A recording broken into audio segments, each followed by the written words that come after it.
রাত্রি 9টার সময় দেখুন শোল মাছ কাটতে বসেছি।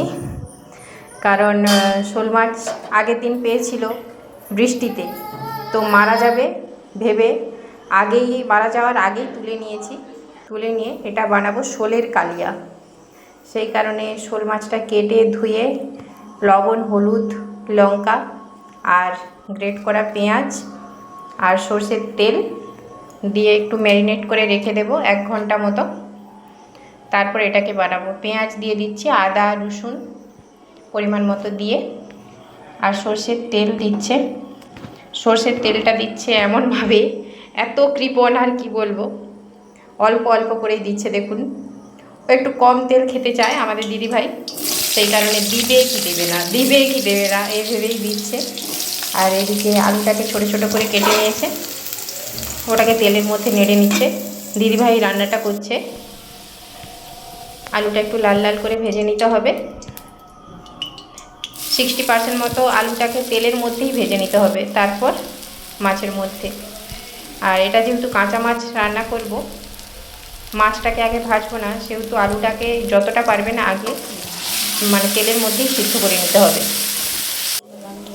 পেঁয়াজ আর লবণ, টমেটো, সমস্ত কিছু মশলা, যেগুলো আদা রসুন টমেটো যেগুলো গ্রেট করা ছিল, টমেটোটা কুচিয়ে নিয়েছি, একসাথে দিয়ে পরিমাণ মতো লঙ্কা গুঁড়ো দিচ্ছে।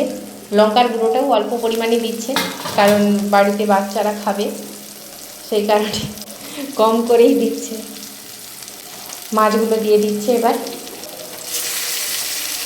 কাঁচা মাছ যেটা ম্যারিনেট করে রেখেছিলাম ওটাই দিচ্ছে। আর কিন্তু তেলে ভাজিনি। তেলে ভাজলে দেখবেন, তেলে ভাজলে মাছের স্বাদ একটা আলাদা হয়, শোল মাছ বিশেষ করে।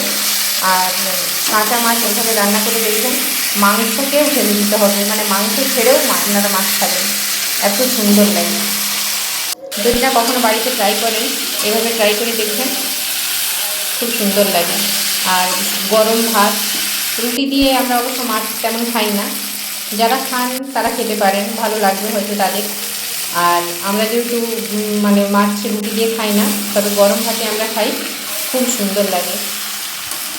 বাড়িতে ট্রাই করে দেখবেন এভাবে। দেখুন মাংসের মতো তেল ছেড়েছে। তারপর রান্নাটা হওয়ার পর ওপর থেকে একটু গরম মশলা দিয়ে দিল। রান্নাটা রেডি। ট্রাই করবেন বাড়িতে। গরমে সকলে ভালো থাকবেন। ধন্যবাদ।